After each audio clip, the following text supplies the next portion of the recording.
Grateful Living welcomes you to practical Christian living and giving in tough times. Whether there is a national concern affecting a large population or whether it is just you and your family, when tough times come, we want God's guidance in how to handle life's issues. Hi, I'm Ray Hartwell, Director of Grateful Living for the Georgia-Cumberland Conference. And I'm Stephen Reese, Associate Director of Grateful Living. There is a common phrase in America called keeping up with the Joneses. It means we are tempted by the urge to match the purchases and the lifestyle of people around us or the people that we see. However, the real truth is the Joneses had it all wrong. That's right, Steve. One of the secrets to practical Christian living and giving in tough times is to give up on that race with the Joneses. We don't need to impress people we hardly know by spending money we can hardly afford to have things we will hardly use. In fact, Jesus warned about wanting what the Joneses have and trying to keep up with when he said, "Be careful to guard yourself from every kind of greed. Life is not about having material possessions." Luke 12:15. Facing a tough time in life, it is a good time to reevaluate just what your priorities are or have been, and what were the motives behind those priorities.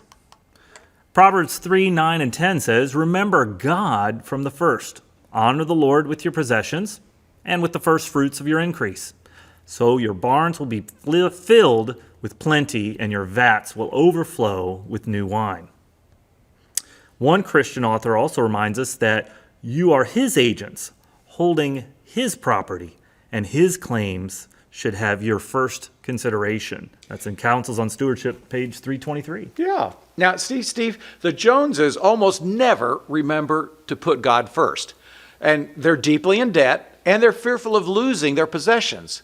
Instead of keeping up with the Joneses, go this route instead. After returning God's tithe and your offerings, go for contentment. Instead of keeping up with the Joneses, be content with what God has provided you. God's word says godliness with contentment is great gain, 1 Timothy 6:6. Remember, no one ultimately cares what kind of car you drive or what size of house you live in or if you had designer clothing that you wore. They care more about how you treat them and what kind of character that you have. So discipline yourself to pay cash and not purchase things with debt.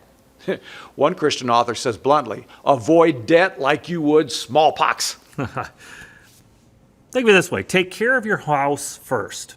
If you have a mortgage, pay that down early instead of loading up on the toys that all the Joneses have around you. Invest in a savings account for an emergency. Start with a $1,000 emergency fund.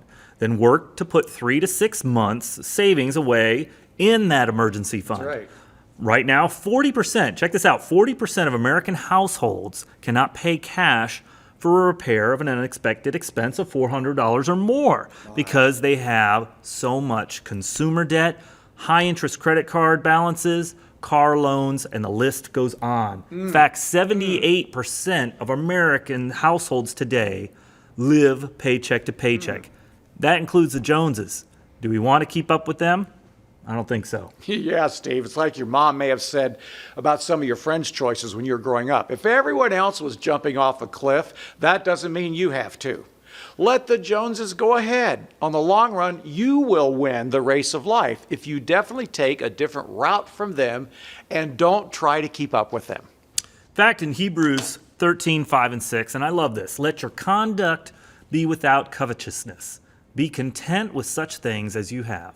For he himself has said, I will never leave you, nor will I forsake you.